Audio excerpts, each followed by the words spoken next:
생일은 좋은 날인가요? 안 왔으면 좋겠나요? 안 왔으면 좋겠다고 하시는 분 한번 제 얼굴을 보세요. 장관사님 싹 피하네. 안 왔어. 생일이 그래도 좋다 하시는 분 저 한번 보실래요?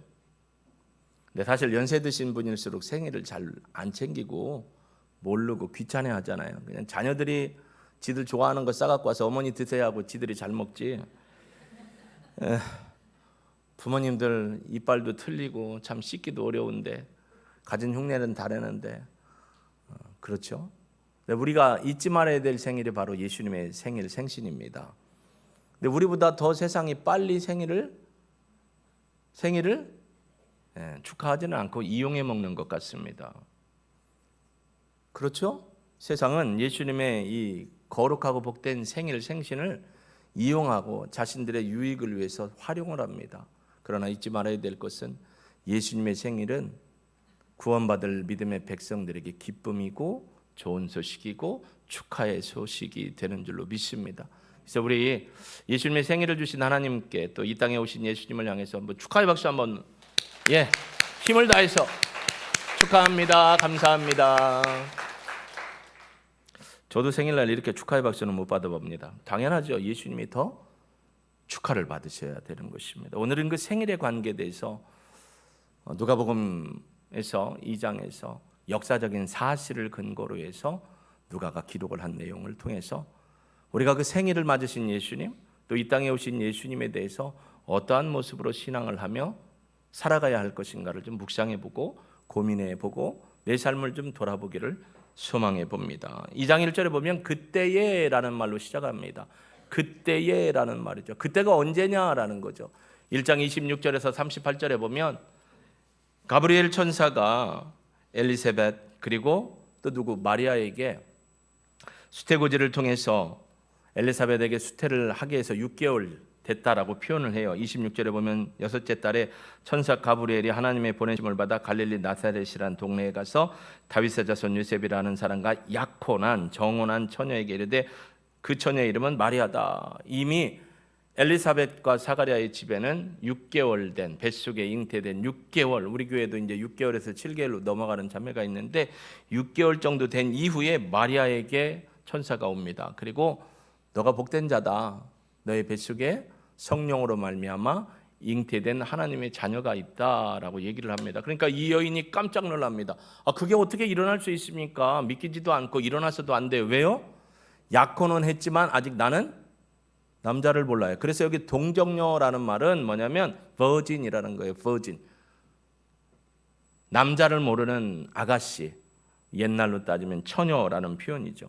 어떻게 이런 일을 있을 수 있습니까? 그거 저 감당하지 못합니다. 전 남자를 모릅니다. 라고 하죠.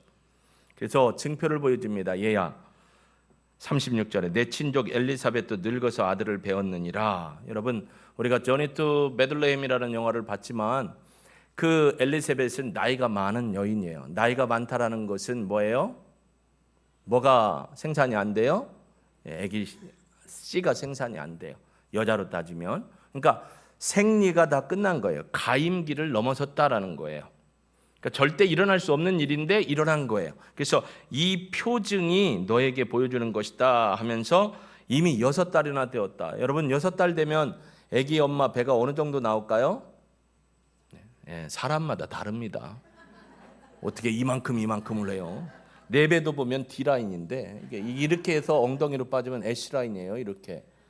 제 배는 한 3개월 정도 배가 되는데 사람마다 다르지 어느 정도 나오는지 영양가에 따라 다르기도 하고. 근데 중요한 건 나이 많으신 분이 아기를 가졌다라는 게 이게 놀라운 일이라는 거죠. 그러면서 37절에 대저 하나님의 모든 말씀은 능하지 못하심이 없느니라. 할렐루야. 이게 창세기 18장 14절에도 나오죠. 하나님께서 두 천사와 함께 사람의 모습으로 현현해서 나오셨습니다. 그래서 소돔과 고모라 땅을 가려다가 그 상수리 나무 아래서 이렇게 지켜보는 아브라함이 그 셋을 보고 당시 고대 근동에서는 손님들이 지나갈 때 자기 집에 유하게 하고 발 씻겨주고 먹을 것을 제공해 주는 게 예의였어요. 예절이었죠. 그래서 집으로 초청을 합니다. 그래서 음식을 드십니다. 음식을 드시고 갈라다가 이런 얘기를 합니다. 내년 이맘쯤에 당신에게 아들이 있을 것입니다. 당신 아내가 애를 베서 임신해서 있을 것입니다. 그렇죠. 남자들도 아브라함도 믿기 어려운데 그 뒤에 천막 뒤에서 주방 같은 곳에서 이야기를 듣던 이 누가요? 사례가 어떻게 오셨어요? 피식 이렇게 피식 아유 웃기고 있네. 이랬는데 하나님이 딱 그걸 지목하죠. 뭐라고 해요? 왜 그렇게 웃느냐? 하나님에게는 능치 못할 일이 없느니라. 할렐루야. 이게 창세기 18장 14절 이후로 나온 거죠. 그래서 네가 나한테 지금 비웃었지. 그래서 아기 이름을 이삭이라고 해라 라고 해서 정말 그맘때 아기가 나오게 되는 것을 봅니다. 여기 보니까 대저 하나님의 말씀은 능하지 못함이 없느니라. 그러자 마리아가 이르되 주여 여종이오니 주님의 여종이오니 말씀대로 내게 이루어지이다. 주님 내가 그 말씀을 믿습니다. 그 말씀대로 내게 이루어지길 원합니다. 여러분 이게 쉽게 나온 게 아니에요. 오늘 본문에도 나오지만 약혼을 했어요. 약혼을 하는 건 1년 동안 결혼까지 약혼한 날짜부터 결혼까지는 외간 남자를 만나서도 안 되고 관계를 맺어서도 안 되고 심지어 약혼한 남자하고도 관계를 맺을 수가 없어요. 그러나 결혼의 효력이 진행되고 있는 관계예요. 상황이에요. 그러니까 이 상황에서는 절대 음란하거나 또 남편 될 사람하고도 부부관계를 할 수가 없는 상황이에요. 그런데 약혼을 덜커덩 했는데 어떻게 됐어요? 매일매일 밥만 먹고 하면 뭐가 나와요? 배가 나오는데 이 여인은 밥도 덜 먹었는데 배가 자꾸 나와요. 임신이 된 거예요. 놀라죠. 그 임신이 된 상황입니다. 근데 그걸 받아들입니다. 내가 주의 여종이오니 주님의 말씀대로 내게 이루어 주옵소서. 이 얘기는 뭐냐면 내가 주님의 말씀을 이루는 통로로 하나님이 나를 부르셨으니 내가 그 통로로서 하나님이 주신 사역을 이루는데 순종하겠습니다라는 말씀입니다. 그게 되는 거예요. 바로 그때에 가이사 아구스토라는 것은 로마의 황제 이름이죠. 진짜 이름은 가이우스 옥타비아누스. BC 27년부터 AD 14년까지 이 왕으로 황제로 있었습니다. 이 사람이 옥타비아누스가 시저 가이사의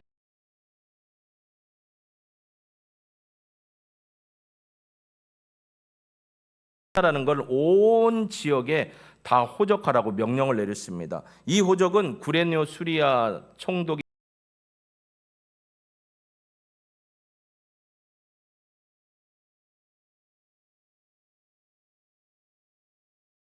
전 세계를 거의 점령할 때 이 옥타비아누스가 명령을 내려서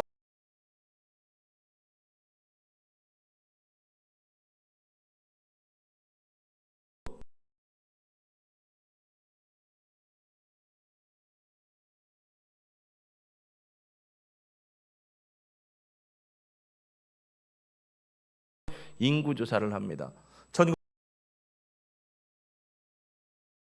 센서스에 참여를 했어요. 그래서 면사무소에 가서 아르바이트를 했어요. 근데 면사무소에서 통계를 너무 잘 내고 숫자를 잘 보고 이렇게 실수 안 한다고 군청에 그때는 종이가 긴 거예요. 긴 걸 넘겨가면서 이름은 했잖아요. TV는 라디오는 화장실은 수세식인가요? 는 정부에서 모은 걸 통계하고 우리의 경제가 주민들의 삶이 어떤가도 보고 또 사실은 세금 매기는 거 이 문제로 했던 거거든요. 근데 구레노라는 사람이 BC 4년과 AD 7년에 두 번 인구 조사를 했는데 지금은 그때가 언제냐면 BC 4년경입니다. 왜냐하면 예수님께서 AD 30년 4월 7일 금요일 날 십자가에 달려 돌아가셨거든요. 예수님께서 30세의 공생애를 시작하시고 33살까지 사신 걸로 보면 이때의 호적은 BC 3년에서 4년 요 사이에 이루어진 것을 볼 수가 있죠. 그러니까 구레네라는 사람이 수리아 총독으로 있을 때 인구조사가 진행되고 있었다. 왜 이 이야기를 누가는 썼을까요? 여러분 누가의 직업은 뭐죠? 의사입니다. 그래서 누가복음의 후속작인 데오빌러 각하에게 설명하는 내용이 또 나오는 게 어떤 성경이죠? 역사서, 신약의 역사서인 사도행전입니다. 거기도 보면 똑같은 필체와 똑같이 구체적으로 의사로서 디테일하고 세밀하게 단어를 조정하고 더 쓰고 또 기록하는 것을 그리고 역사적인 맥락을 꼭 기록을 합니다. 그러니까 예수님의 탄생은 가이사 아구스도 옥타비아노스가 명령을 내려서 인두세를 거두기 위해서, 세금을 거두기 위해서 명령을 내리고, 구레뇨라는 사람이 수리아 지역에서는 당시 로마가 너무 크니까 한 번에 인구 조사를 못하니까 지역별로 돌아가면서 했는데, 이 수리아 총독이었던 구레뇨가 할 때는 바로 예수님이 태어나기 오전쯤에 인구 조사가 이루어진 거예요. 세상의 왕은 인구 조사를 통해서 인두세를 걷어들여서 자기가 얼마나 잘 통치하는가를 자랑하고 싶었지만, 하나님은 그러한 사역 속에서 이 땅에 미가 선지자가 예언한 대로 예수님이 베들레헴에서 탄생하였다라는 것을 누가는 기록을 합니다. 미가서 5장 2절에 보면 그렇게 이야기를 하고 있습니다. 우리 한번 같이 읽어볼까요? 미가서 5장 2절이네요. 5장 2절 같이 읽습니다. 이럴 때는 여러분이 성경을 갖고 와야 되는 걸 참 뼈저리게 느끼죠. 이런 때는 이제 내가 성경을 안 갖고 와도 잘 됐다, 이게 빨리빨리 비춰줘야 되는데, 같이 읽습니다. 시작. 베들레헴 에브라다야, 너는 유다 족속 중에 작을지라도 이스라엘을 다스릴 자가 내게서 나에게로 나올 것이다. 베들레헴이라는 그곳에 하나님께서 약속한 유다 지파 중에서 하나님께서 이 민족을 다스릴 자, 그분은 상고의 영혼에 태초 이전에 계셨던 분이다라고 얘기를 합니다. 근데 오늘 본문에 보면 3절, 모든 사람이 호적하러 각각 고향으로 간다. 근데 어디로 갔다? 요셉은 다윗의 집 사람이므로 갈릴리 나사렛 동네에서 유대를 향하여 베들레헴이라는 다윗의 동네로 올라갔다라는 거예요. 그러니까 요셉의 고향은 어디라는 거예요? 성경에 나오잖아요. 요셉의 고향이 어디라고요? 베들레헴이에요. 다윗의 족속, 다윗의 베들레헴이잖아요. 그래서 다윗이 고향이기 때문에, 다윗의 후손이기 때문에 호적 조사를 어디로 하러 가냐면 본인이 태어났던 곳으로 와서 호적을 하는 거예요. 근데 그 요셉이 누구와 함께 올라가느냐? 5절, 약혼한 마리아와 함께 호적하러 올라가니 마리아가 이미 잉태하였더라. 마리아가 잉태했는데요, 호적하러 올라가서, 여러분 이 갈릴리에서 예루살렘까지는 지형으로는 내려오지만 고도로 보면 올라가는 고도예요. 그러니까 척박하고 올라가야 되니까 임산부가 걸어가려면 얼마나 힘들어요. 더 막달이에요. 막달이니까 9개월, 10개월 거의 애가 다 나올 정도가 되는 거예요. 걸어오려면, 보통 남자가 걸어오려면 일주일이나 2, 3일이면 걸어오는데, 산부가 가니까 마차에 태웠는지 걸어갔는지 하여튼 시간이 오래 걸렸겠죠. 아니 좀 공감을 좀 해보세요. 여자분들 막달에 애기 어땠어요? 힘들죠? 그러니까 사실 남편한테 뭐라 하고 싶어요? 그냥 혼자 갔다 와요. 해결하고 와요. 아니면 내 뱃속에 애를 잠깐 빌려줄 테니까 요셉 뱃속에 넣었다가 거기 가서는 나한테 다시 돌려주든지, 이러고 싶은 마음이 굴뚝 같죠. 근데 올라가요. 왜 올라갔을까라는 거예요. 왜? 여러분, 마리아나 요셉은요, 천사를 통해 들었어요. 너희들에게서 하나님이 약속한 예수가 태어날 것이다. 할렐루야. 어떻게 이런 일이 가능합니까? 요셉도 갈등하고 고민했잖아요. 우리가 저니 투 베들레헴에 볼 때 이런 일이 어떻게, 그러나 하나님의 뜻에 순종하고 마리아와 함께하고 베들레헴으로 올라갔습니다. 그들의 결단이 중요한 거예요. 순종했잖아요. 그렇게 되기를 원합니다. 우리가 그렇게 쓰임받기를 원합니다. 그들의 순종을 통해서 예수 그리스도께서 베들레헴에서 나신 겁니다. 물론 예언대로 그대로 이루어진 거예요. 여러분, 원래 어디서 살았어요? 요셉도 다윗의 집 족속이므로 갈릴리 나사렛 동네에서 살다가, 여러분 나사렛이 어떤 동네인 줄 아세요? 저 변방이에요. 예루살렘, 서울로 따지면 서울에서 멀리 있는 변방, 거의 사람도 모르는 곳, 산골 같은 곳. 그리고 나사렛 이단이라는 이당의 동네라고 하는 것처럼 중앙정부에 별로 협조를 안 하고 반기를 많이 드는 사람, 왜냐하면 그 옆에가 사마리아 땅도 있고 변방 지역이 있으니까 섞여 사는 사람들이 많으니까 이게 국가에 대해서 좀 반기를 들거나 유대인이나 바리새인들에게 있어서 잘 협조를 안 해요. 그러니까 뭐라고 했냐면, 그 나사렛 하면 나사렛 이당들이 사는 곳, 뭐라고 했냐면 또 허름한 곳에 사는 것, 좋은 동네로 평가하지 못했어요. 그러니까 예수님이 중앙정부로 예루살렘에 딱 와서 사역하면 뭐라고 했어요? 저 나사렛 예수. 왜 나사렛이라는 지명을 붙였어요? 어려서부터 거기 살기는 했지만 뭐예요? 반기를 드는 동네에서 나온 사람. 절대 그러니까 바리새인이나 유대 지도자들이 곱게 보지를 않은 거죠. 그런 배경이 있는 겁니다. 근데 그 약혼한 마리아와 함께 호적하러 올라가니 마리아가 이미 잉태하였다라고 표현했습니다. 여기서 약혼하다라는 단어가 아주 중요합니다. 약혼하다라는 단어는 엠네스투메네라는 완료형 수동태인데요. 이게 무슨 의미냐면 약혼을 한 상태로 계속 지금까지 오고 있다라는 거예요. 약혼을 했어요. 결혼 날짜까지는 부부관계를 하면 안 되는데 약혼을 계속 지속했는데 이미 뱃속에는 아기가 있고 배가 이렇게 불러왔다라는 거예요. 그 다음에 거기도 보면 이미 뭐뭐 하였다라는 동사도 헬라어 단어로서 우세라는 건데 마리아가 임신한 상태로 계속 있었다라는 거예요. 좀 생각해 보세요. 마리아 혼자 남고 여보 내가 얼른 가서 베들레헴 우리 고향에 가서 호적 신고하고 올 테니까 자기는 기다려. 왜냐면 여인이 배불른데 안 가도 되잖아요.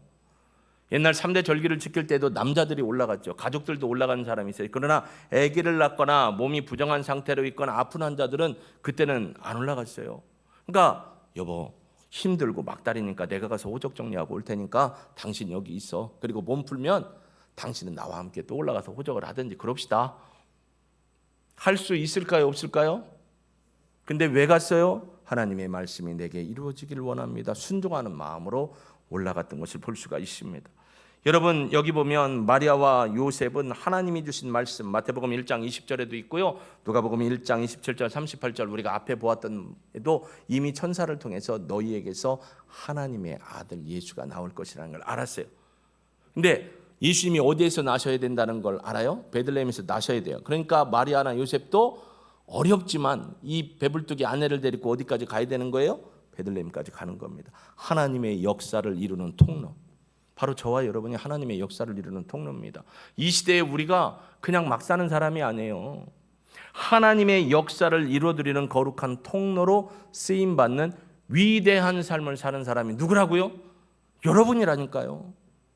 좌절할 필요가 없어요. 아프지요, 힘들지요, 사람들 많은 곳에 가기도 어렵죠. 누가 나에게 대해서 뭐라고 하죠? 그런 얘기 들으면 지치고 힘들고 교회 안 가고 싶고 여러 가지 상황이 많이 있지만 하나님 앞에 나와야 되는 거예요. 왜요? 약속을 이루는 통로로 하나님이 여러분을 어떻게 했다고요? 쉬운 말로 뭐 했다고요? 찜했어요. 그러니까 그걸 거부하고 불순종하면 안 되는 거죠. 순종함입니다. 요셉과 마리아는 순종함의 화신으로 하나님 앞에 그들을 드리는 것을 볼 수가 있습니다. 근데 문제는 6절입니다. 여러분 6절 한번 보실까요? 거기 있을 그때에 해산할 날이 차서 베들레헴까지 올라갔어요. 근데 해산할 때가 찼다라는 건 막달 중에 마지막 주라는 거죠. 원래 보통 자연 분만을 하면 첫째가 날짜보다 빨리 나와요? 좀 늦게 나와요? 그것도 달라요. 내가 빨리 났으면 빨리 나오는 거고 나는 늦게 나왔는데 그럼 뭐예요? 그걸 가지고 아니요 빨리 나오는 게 맞아. 아니요 늦게 나오는 게 맞아. 싸우면 뭐다? 하나님 뜻도 모르고 본인들끼리 싸우는 거죠. 근데 거의 막달 말일이 된 거예요. 근데 7절에 보면 아주 중요한 얘기를 합니다. 누가라고 했어요. 누가 썼다고요? 누가복음을? 누가가 썼어요. 누가 썼다고요? 누가가. 첫 아들을 낳아 강보로 싸워 구유에 누였으니 이는 여관에 있을 곳이 없다. 왜 여관에 있을 곳이 없죠? 많은 사람들이 호적하러 올라왔으니까 붐빈 거예요. 여관을 갈래야 찾을 수가 없어요. 문을 두드립니다. 여러분 저도요 우리 동네에 보면 얼마나 많은 모텔이 있는지 몰라요. 예전에 석정문 교수님 모신다고 해서 제가 교회 앞에 모신다고 숙소를 그래갖고 요 앞에 야장가 그게 있어요. 앞에 교회 나가서 좌회전하면 거기가 하여튼 블로그를 보니까 괜찮은 것 같아서 거기 이렇게 모셔다 드리고 저녁쯤 제가 우리 집에 있는 간식거리 뭐 사가지고 가서 딱 드렸는데 들어가면 꽉 찼어요. 성가대 성 많은데 씻는 데 있고 침대 있고 TV 놓는 데 있어요. 꼼짝달싹을 못해. 그분이 하시는 말씀이 내가 전 세계를 다니고 이렇게 다니는데 이렇게 넓은 데는 처음 봤다고 그러는데 얼마나 얼굴이 막 빨개졌는지 죄송합니다. 근데 내가 모텔을 가봤어야 알지. 내가 가본 사람 같아요? 안 가본 사람 같아요? 안 가봐서 몰라요 모텔을. 그렇게 될 줄 몰라요. 차라리 저 청량리 앞에 호텔이 있는데 저기다 모실 걸. 얼마나 후회했는지 몰라요. 근데 여기는 사람들이 호적하러 너무 많이 올라왔어요. 그러니까 모텔이고 호텔이고 호스텔이고 아무것도 사람이 꽉 찬 거예요. 어디 갔어요? 허름한 집에 갔어요. 문을 두드리고 죄송한데 우리 아내가 지금 출산할 때가 돼서 지금 배가 아파오고 빛이 비쳤습니다. 이렇게 표현한 거죠. 근데 여러분 지난번에 한 몇 년 됐죠? 마가복음을 제가 강해하면서 그랬잖아요. 유대인들에게 있어서 가난한 사람의 집은 건물 이렇게 지으면 사람들이 사는 데는 구들장 올려놓은 것처럼 좀 높고 거기서 비스듬히 내려가면 거기가 아궁이 떼는 것처럼 불 지피고 여기에는 뭐가 있어요? 우리가 있어요. 우리가 아니고 어떤 우리? 소든지 양이든지 말이든지 함께 키우는 거예요. 가난한 집은. 그래서 집 구조가 방바닥보다 높아서 이렇게 바닥보다 높아서 이렇게 올라가고 여기서 살구머니 내려와서 여기다 속 같은 거 걸고 화로 걸고 요 밑에가 외양간처럼 되는 거예요. 그 집에 문 두드리고 들어간 거예요. 우리 좀 제발 도와주십시오. 지금 아기가 나올라갑니다. 산통이 왔습니다. 그래서 그 집에 들어간 거예요. 근데 여기 첫 아들이라고 했어요. 왜 누가는 여기다 아들을 낳아 강보로 싸서 구유에 누였으니 딸이 아니고 아들이다라는 걸 강조하면 좋은데 왜 첫 아들이라고 했을까요?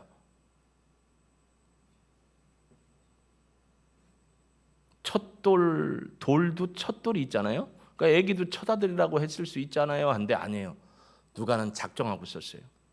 당시에 캐톨릭들의 영향 있는 사람들은 마리아는 뭐라고 했어요? 예수만 낳고 평생 솔로로 살았다. 솔로로 살았다라고 해요. 캐톨릭은 그렇게 가르쳐요. 야고보, 유다 그의 동생들이 있어요. 사도행전에 나오는 초대교회 예루살렘 회의의 의장이었던 야고보가 예수님 동생이었어요. 유다서에서 보면 여러분 신약 거의 끝에 가면 유다서 있죠. 가룟 유다가 써놓고 죽었어요. 예수님의 동생 유다가 쓴 거예요. 누가 나왔어요? 마리아가 나왔어요. 성경이 분명히 얘기합니다. 성경 어디에도 마태복음, 마가복음, 누가복음에도 분명히 얘기를 합니다. 예수님께서 마리아를 통해 나셨고 마리아는 그 이후에 자녀들을 낳았다라는 거예요. 마태복음 12장 46절과 47절에도 나오고요. 마가복음 3장 31절, 요한복음 2장 12절에도 마리아를 통해서 나온 자식들이 있다라는 거예요. 그 신학적인 얘기를 하는 거예요. 누가는 예수님은 마리아를 통해서 나왔고 마리아는 후에 자녀들을 낳았다라는 것을 기록을 하는 거예요. 의도적으로 기록을 하는 겁니다. 여러분 성경을 알아도 우리는 바로 알아야 합니다. 왜곡하면 안 됩니다. 그렇죠? 분명하게 누가는 얘기를 하는 겁니다. 그래놓고 이렇게 얘기합니다. 8절 한번 같이 보실까요? 같이 읽습니다. 시작. 그 지역에 목자들이 밤에 밖에서 자기 양떼를 지키더니 자 화면을 어디로 움직이냐면 카메라 화면을 아기가 나여 있는 구유에서 카메라를 페이드 아웃 시켰다. 페이드 인은 어디로 가냐면 목자들 들녘에 있는 목자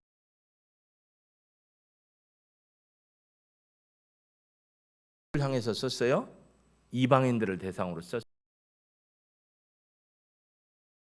여인들, 어린아이들, 죄인들, 세리들, 이방인들, 힘없는 자들, 세력 없는 자들에게 너희를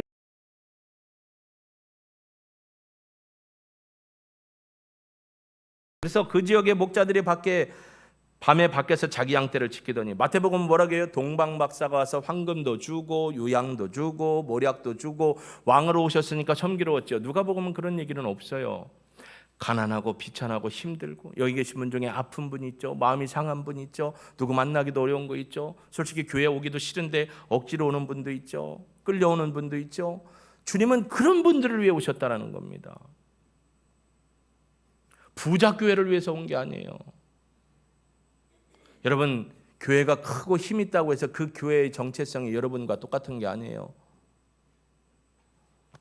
가난하고 힘들고 어려운 자, 죄인, 아픈 자, 힘없는 자, 고통에 있는 자들을 위해서 예수님이 오셨다는 걸 알리기 위해서 목자 이야기를 먼저 꺼내는 거예요. 목자들이 밤에 밖에서 자기 양떼를 지키더니 그들의 사명을 다하고 있을 때 9절 같이 읽어볼까요? 9절입니다. 시작. 주의 사자가 곁에 서고 주의 영광에 그들을 두루 비춤에 크게 무서워하는지라. 여러분 왜 무서울까요? 한 번도 그런 일을 본 적이 없어요. 빛이 얼마나 센지요. 근데 거기에 이제 목소리가 나오는 겁니다. 이렇게 나옵니다. 천사가 이르되 무서워하지 말라. 보라 내가 온 백성에게 미칠 큰 기쁨의 좋은 소식을 너에게 전한다. 자, 1절을 다시 보면요. 그때 가이사 아구스도가 영을 내려 온 천하 온 지역에 호적하라고 명령을 내렸어요. 그랬더니 3절에 모든 사람이 호적하러 올라왔어요. 호적을 하라는 명령이 전부 전해졌죠. 그것처럼 예수님의 탄생도 누구에게 전해져야 하냐면 모든 지역 모든 사람에게 전해져야 되는 거예요. 여러분, 사도행전 누가가 썼다겠죠? 누가가 쓴 사도행전 누가복음의 후속작으로 이해를 해도 돼요. 데오빌로 가카요, 전에 내가 가카에게 썼던 책은 이러이러한 얘기인데 지금은 이런 얘기를 하기 위해서 씁니다. 사도행전의 전체적인 주제가 뭔 줄 아세요? 모든 민족, 모든 나라에 대해 전해야 될 복음이라는 게 사도행전의 제목이에요. 누가는 모든 사람, 그래서 10절에 보면 내가 온 백성에게 미칠, 이 기쁜 소식은 유대인에게만 전하는 게 아니에요. 이 기쁜 소식은 부자들에게만 전하는 게 아니에요. 이 기쁜 소식은 소외되고 가난하고 어렵고 힘들고 아프고 죄가 있고 비천하고 사람 손가락질 받고 그런 사람들에게도 복음이 전파되어야 한다라는 것을 얘기하는 거예요. 온 백성에게 미칠 큰 기쁨의 좋은 소식이다라고 얘기합니다. 여러분, 여기서 좋은 소식이라는 게 유앙겔리조라는 건데 여기 2인칭이기 때문에 유앙겔리조 마이라는 말을 썼어요.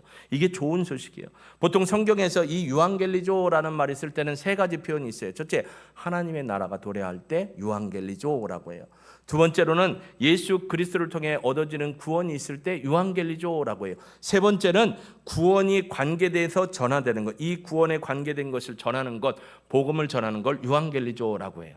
이 좋은 기쁨의 좋은 소식을 너에게 전한다는 건 예수님이 이 땅에 오셔서 너희들이 구원받게 되는 좋은 소식이라고 해서 유앙겔리조라는 거예요. 이 소식이 목자들에게 전했고 목자들은 천사의 말을 듣고 표적을 향해 올라갑니다.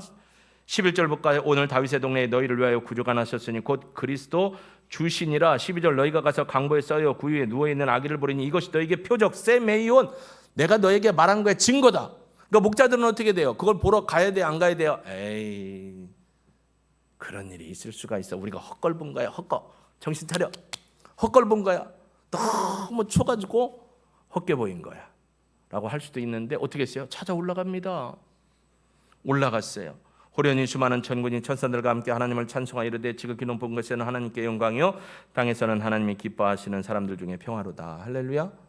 여러분에게 기쁨과 평화를 주러 예수님이 오신 거예요. 목자들이요 16절 빨리 가서 마리아와 요셉의 구에 누인 아기를 찾았어요. 표적을 찾았어요. 돌아다닌 거예요. 도대체 어디에서 구유에 애가 났느냐. 근데 뭘 따라가면 돼요? 별 따라가는 거죠. 별을 인도함을 받고 별이 멈춰 있는 곳에 갔어요. 노크를 하고 들어갔어요. 정말 거기에 애기 울음소리가 나는데 구유의 애기가 강보에 쌓여 있는 겁니다. 허름한 천에 쌓여 있는 겁니다. 그걸 보고 어떻게 했어요? 17절 보고 천사가 자기에게 이 아기에 대한 말을 뭐예요? 이 가족들과 있는 사람에게 전했어요. 그리고 그들이 돌아가면서 또 어땠어요? 18절에 듣는 자가 다 목자들이 그들에게 말한 것을 놀랍게 여기되 라고 했어요. 그들은 나가서 복음을 전한 겁니다. 가족들에게도 전했어요. 이 아이는 하나님이 선택한 진짜 구주 소테리아 소조 구원자이십니다 라고 전하는 것을 봅니다. 왜 온 백성에게 알려야 될까요? 여기서 말하는 온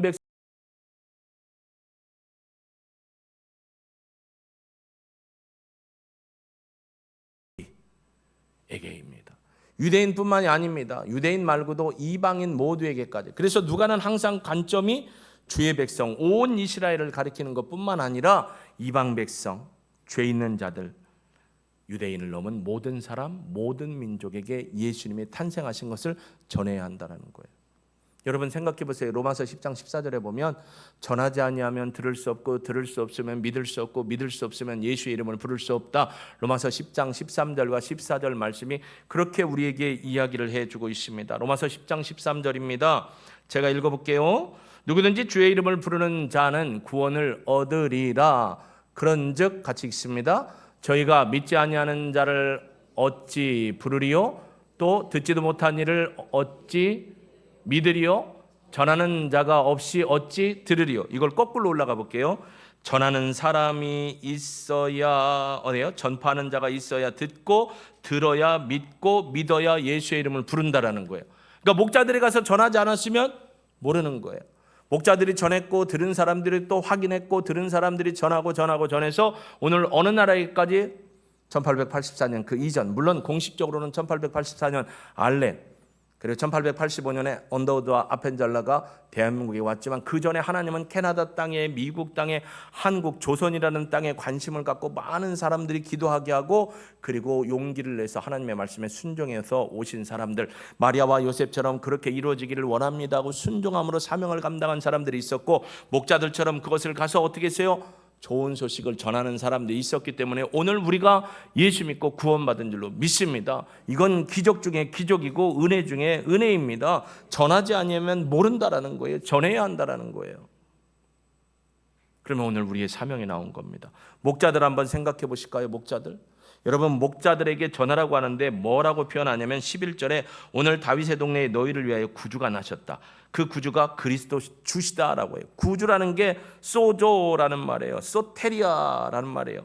이게 뭐냐면 하나님의 백성, 하나님의 명칭을 칭할 때 구주라는 말을 했는데 이 구주라는 말을 예수님 그리스도에게도 같이 했어요. 그러니까 뭐냐면 하나님이 그리스도고 그리스도가 하나님이라는 신학적 이야기를 누가는 이방인들에게 표현해 준 거예요. 유대인은 한 번에 들으면 알지만 이방인들은 몰라요. 그러면서 뭐라고 했냐면 그리스도 주다, 크리스토스 퀴리오스라고 했어요. 이것도 하나님 앞에만 올리는 건데 기름 부음 받은 자다, 여호와다라는 표현을 쓴 거예요. 그러니까 예수님이 누구냐? 하나님이다. 여러분 생각해 보세요. 강보에 누워있는 이만한에게 저기 100일 지나고 6개월, 7개월 100일 지나고 4개월, 5개월 가는 애들 큰데 저기보다 작은 애기가 구유에 누워있는데 이게 누구라는 거예요? 구주래요. 아니 그 애기한테 구주라는 말을 할 수가 있어요? 아무도 못해요. 근데 하나님께서 구주라는 말씀으로 선포하셨고 그걸 가서 목자들이 가서 증거한 겁니다. 구주라는 거예요. 여러분 주님이 내 이름을 불러주는 게 얼마나 감사해요. 저희 교회야 뭐 다 이렇게 눈 한 바퀴 쉥 돌리면 누가 왔고 안 왔는지 다 알고 1부 때 누가 왔고 2부 때 어느 자리가 비고 저 자리에 누가 와야 되는데 저기에도 누가 와야 되는데 다 알죠. 근데 큰 사이즈가 크고 그런 교회에서는 목사님이 가다가 쑥 지나가다가 잠깐만 어느 대교구 어느 목장에 누구시죠? 그럼 어떻게 목사님이 내 이름을 이렇게 불러주지? 감동이 돼야 하네요. 물론 여러분은 그런 감동이 별로 없으니까 그렇지 그분들 감동 되게 돼요. 목사님이 내가 어느 교구고 어느 목장인지 그리고 내 이름까지 알아. 그 교회 열심히 나오겠어요? 안 나오겠어요? 근데 주님이 여러분 이름 불러주셨다고요. 우리 가평에서 나온 우리 이모님 어제 보고 또 보니까 너무 고맙고 감사해요. 내가 나오면서 어제 꼭 안아드리고 오셔서 함께 예배드려요. 내 약속을 지키셨어요. 저런 약속을 하나님이 기뻐하시는 거예요. 주님을 위해서 마리아는 배불뚝이가 돼서 그 먼 길을 올라가서 주님이 베들레헴에서 탄생해야 한다니 내가 순종함으로 주님이 탄생할 수 있도록 베들레헴에서 나셨다라는 것을 이루어드리게 내가 올라간 거예요. 목자들은요 무시할 수 있었어요. 그 소리. 그리고 목자들이 가서 뭔 얘기를 하면 사람들이 들어요 안 믿어요? 아니요 다 똑같은 얘기네. 들어요 안 들어요? 믿어요 안 믿어요? 왜요?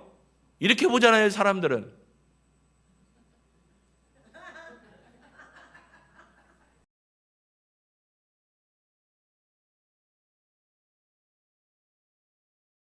양반 있고 상민 있고 종들이 있을 때 종들이 하면 야 이놈아 시덥지 않게 무슨 그런 얘기를 해.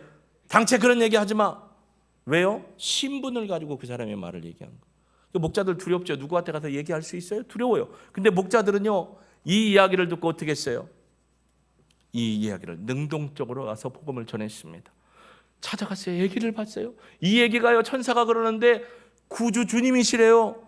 이 얘기가 그리스도시래요. 우리를 구원하실 분이래요. 얘기했습니다. 그리고 나가서 사람들 만나는 사람들에게 주저함없이 복음을 전했습니다. 이 땅에 구주가 나셨다. 이 땅에 구원자가 나셨다. 우리의 죄를 구원하실 분이 이 땅에 나셨다. 딱 감동 되게 없네. 힘써 알린 거예요. 믿든지 안 믿든지 듣든지 안 듣든지 사명을 감당했어요. 여러분 이 복음을 전할 때 흔들리는 꽃들 속에서. 그 다음 뭐야? 무슨 샴푸 향이 나요? 네 샴푸 향이 나는 것 같아. 아니, 우리는 흔들리는 꽃들 속에서 그리스도의 향기를 실어 나르는 사람이 되어야 할 줄로 믿습니다. 우리가 지나간 자리를 보면 예수 믿는 사람들이었구나. 저 사람이 말하는 걸 들으면 예수 믿는 사람이라 저렇게 정결하고 정직하고 신실하고 하는구나. 어제도 차를 타고 가는데 이제 지하철을 타고 갔어요. 그래서 이제 픽업을 해서 가는데 이제 목사님 아직 안 왔다고 한참 기다려 하고 늦는다 했더니 어느 집사님 예수 믿는 사람들이 그렇게 거짓말하고 농하면 안 된다고, 목사님이 뭐라고 얘기했냐고 진실하게 얘기해야 한다고. 그러니까 거기 목사님이 타고 계시니까 내가 이러겠지, 목사님 안 계셨으면 내가 이런 얘기 안 한다고. 맞아요. 진실하는 거예요. 목자들이 가서 진실하게 얘기했어요. 힘써서 전했어요. 우리의 죄를 해결하기 위해서 예수님이 오셨습니다. 할렐루야. 근데 이 말에 힘이 있으려면 삶에 힘이 있어야 돼요. 왜 삶을 우리가 거룩하고 진실하고 정직하게 살아야 합니까? 내 말이 어디 가서 농으로 하면, 여러분 농을 너무 자주 하는 사람 보면요, 콩으로 메주를 쓴다기도 안 믿어요. 또 농인 줄 알아요. 그렇죠? 그게 진실해야 돼요. 이 농이라는 것도 어느 순간에 딱 한 번 터뜨리고 말아야지, 맨날 그러면 우리 집사람이 그래요. 아유 그만해 썰렁해, 이런 거하고 똑같은 거예요. 예수 그리스도를 믿는 사람은 믿음의 거룩함에 서야 합니다. 할렐루야. 그리고 능동적으로 힘쓰다 주님을 찾듯이, 바카스 찾듯이 간절함으로 전하는 삶이 우리의 삶이 있어야 합니다. 그래서 오늘 제목처럼 큰 기쁨의 좋은 소식을 천사들이 와서 전했고 목자들이 가서 전했습니다. 만나는 사람들에게 전했습니다. 우리가 전해야 할 분은 우리 가족입니다. 여보 교회 가자, 안 가면 지옥 가, 이렇게 하면 그래요? 난 지옥 갈게, 난 당신하고 안 살아, 천국 가든지 마음대로, 이런단 말이에요. 여보 당신을 위해서 예수님이 이 땅에 오셨고, 우리는 다 죄 있잖아요. 여보 내가 당신한테 잘못한 짓도 미안해. 근데 그 죄도 예수님이 용서해 주셨어. 우리 같이 하나님 계신 천국에 가서 영생을 누리며 삽시다. 하나님이 그래서 당신을 사랑하셔서 나를 통해서 하나님이 부르시는 거야. 우리 같이 갑시다. 생전에 같이 갑시다. 얘들아 같이 가서 하나님 앞에 예배드리고 하나님의 은혜를 누리자. 그리고 말한 것처럼 삶을 살아가셔야 돼요. 그게 진짜 복음을 전하는 목자들의 삶이 우리의 삶 속에서 이루어질 줄로 믿습니다. 돌아보면 가족들, 딸, 아들, 엄마, 아빠, 우리 형제들 다 있어요. 부모들, 우리 친척, 동생 다 구원받을 사람이 많아요. 어떻게 해야 될까요? 오늘 목자처럼 진실하게 자발적으로 열심을 다해서 그 복음을 전하고 누군가가 듣겠죠. 여러분 저희 수요팀들 와서, 우리 이집사님도 그렇고 우리 권사님들 와서 전도를 합니다. 전도지를 주면 건빵은 됐고요, 전도지 이거 내가 갖고 갈게요, 이거 내가 갖고 가서 열심히 보고 교회 갈게요, 이런 사람이 나오면 얼마나 좋겠습니까만 한 사람도 없어요. 그래도 하는 이유가 뭐예요? 그 영혼을 하나님이 후벼파시고 하나님이 그를 역사하시고 변화시켜 주실 것을 믿기 때문에 그렇습니다. 여러분 목자들처럼 나가서 주 예수 그리스도의 탄생하심을 삶으로, 목소리로 증거해낼 수 있는 저와 여러분이 되길 주 예수 그리스도의 이름으로 축복합니다. 그래서 이 성탄의 기쁨이 우리에게도 그들에게도 가족에게도 임하게 될 줄로 믿습니다. 저는 예수님이 저를 택해 주시고 예수 믿고 예배드리는 삶을 후회한 적이 없습니다. 도리어 친구 결혼식 때 사회 봐달라고 해서 시골 친구 동창 사회 보러 갔다가 내가 다시는 주일날 무슨 행사를 위해서 다니나 봐라 하고 결정을 했더니 하나님이 목사로 못 박아갖고 어디 못 가게 만들어버렸어요. 너무 감사해요. 근데 목사로 세워진 걸 후회하느냐? 가끔은 했어요. 죄송한데. 근데 성도로 부름받고 하나님을 섬기는 자로 부름받은 건 절대 후회하지 않습니다. 여러분 우리 찬양 드리고 주님, 우리가 예수님을 목자들처럼 증거하고 삶으로, 목소리로, 우리의 신앙으로 전하겠습니다. 저를 사용하여 주옵소서. 우리 가족이 저로 말미암아, 우리 이웃이, 친구들이, 우리 동창들이 저로 말미암아 예수님 믿고 돌아오게 하여 주옵소서. 내가 전도하겠습니다. 그렇게 결단의 기도 드리도록 하겠습니다.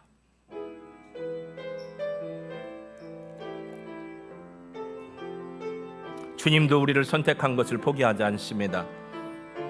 그거 아닌데? 맞아요? 내가 틀렸네요. 나의 평생에 가장 복된 일은 내가 예수님을 만난 것이라. 나의 평생에 가장 잘한 일은 내가 예수님을 주로 섬긴 것이. 이 세상 살아가는 동안, 이 세상 살 동안 내가 걷는 길이 때론 험하여서 넘어질 때도 주의 강한 손이 나를 붙드시니 나는 예수님만 주로 섬기며 살리. 예, 주님 고백합니다. 나는 주를 섬기는 것에 후회가 없습니다. 내가 걸어온 모든 시간 다 주의 은혜니, 내가 걸어갈 모든 날도 주만 섬기며 살리. 오직 예수 이름 부르며 살아가리라. 이것이 나의 간증이요, 이것이 나의 찬송일세. 나 사는 동안 끊임없이 구주를 찬송하. 우리 다시 한번 고백합니다. 나의 평생에 진심으로, 나의 평생에 가장 복된 일은 내가 예수님을 만난 것이라. 가장 잘한 일은 내가 예수님을 주로 섬긴 것이라. 이 세상 살 동안, 이 세상 살 동안 내가 걷는 길이 때론 험하여서 넘어질 주님의 그 강한 손이 여러분을 붙드십니다. 절대 포기하지 마십시오.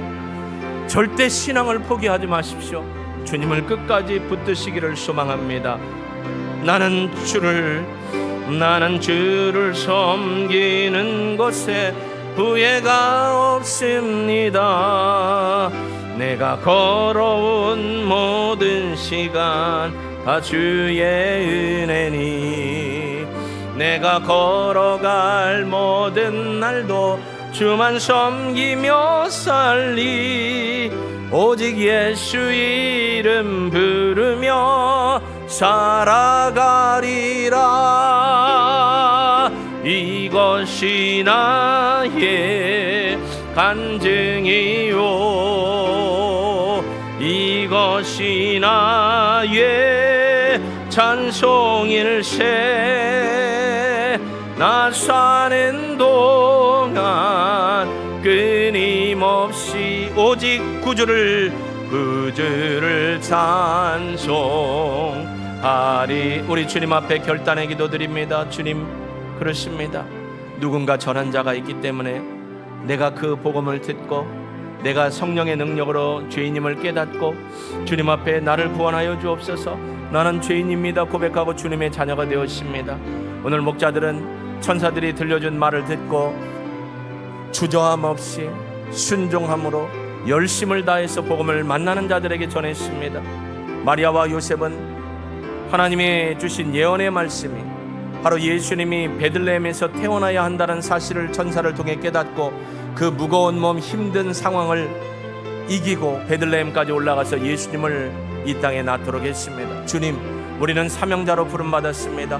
남편을, 아내를, 자녀를, 가족들을 주님 앞에 인도하고 친구들을, 이웃들을, 동창들을 주님 앞에 인도해야 할 목자의 사명, 전하는 자의 사명을 받았습니다. 내가 전하지 않으면 듣지 못하고 죽어 지옥 가는 사람들이 없게 되기를 소망합니다.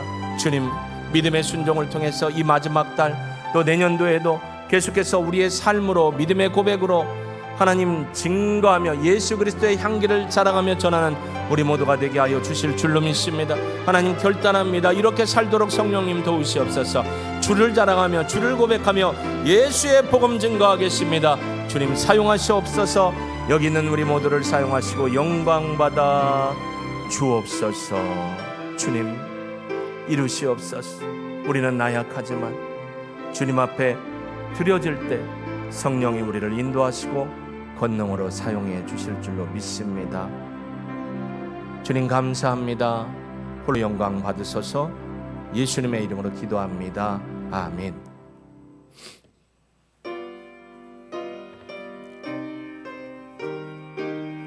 우리가 전해야 될 복음입니다. 너시오나 이